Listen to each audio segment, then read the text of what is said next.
नमस्कार दोस्तों, आज मैं आपको सुनाऊंगा बेटी होने पर पति ने क्या कहा। एक बहुत ही सुंदर कहानी।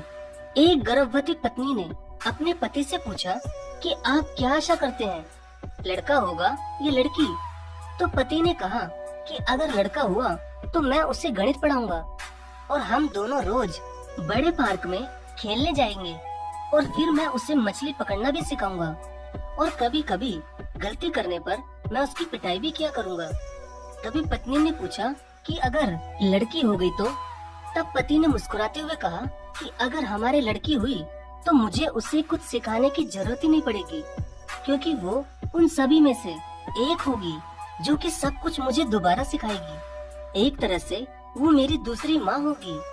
वो मुझे अपना हीरो समझेगी और जब मैं शाम को घर आऊंगा तो वो मुझसे डांटते हुए पूछेगी कि पापा आज आप लेट क्यों आए हो। बोलो, आपने मुझसे वादा किया था बाजार साथ चलकर ड्राइंग की फाइल लाने के लिए। आप हमेशा लेट हो जाते हो पापा। तभी ये सुनकर मैं उस नन्ही परी के आगे कान पकड़कर सॉरी बोलूंगा। फिर मेरी बेटी मुझे जल्दी से माफ भी कर देगी और तुम रसोई घर में छुपकर मुस्कुरा रही होगी। और जब वो खूब पढ़ लिख कर बड़ी अफसर बन जाएगी तो मुझसे कहेगी कि पापा अब आप काम पर मत जाया करो, मैं हूँ ना कमाने के लिए। वो मेरे लिए संसार से लड़ेगी और जब कोई भी मुझे परेशान करेगा वो उसे कभी माफ नहीं करेगी। और चाहे वो कितनी भी बड़ी हो जाए मगर वो मेरे लिए एक नन्ही सी प्यारी सी परी ही रहेगी। और हाँ, मेरी बेटी हमेशा ही मेरी हिम्मत बनी रहेगी। तभी उसके गर्भवती पत्नी ने कहा कि आपके कहने का मतलब है कि आपकी बेटी जो सब करेगी वो आपका बेटा नहीं कर पाएगा। तब पति ने कहा कि नहीं नहीं, क्या पता मेरा बेटा भी ऐसा ही करे, पर उसे सब सिखाना पड़ेगा। लेकिन बेटी सभी गुणों के साथ ही पैदा होगी और हाँ, वो मेरी ही नहीं बल्कि तुम्हारे भी काम में हाथ बंटवाएगी।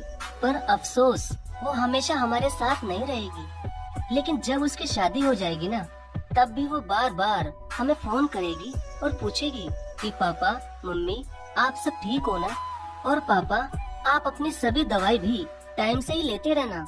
ये सब सुनकर वो हमें हमारे पास ही नजर आएगी। हमें ऐसा लगेगा कि अभी भी हमारी परी हमारे साथ ही है, यहीं हमारे आंगन में खेल रही है। ये सब बातें करते हुए पति और पत्नी दोनों ही खूब रोने लग गए।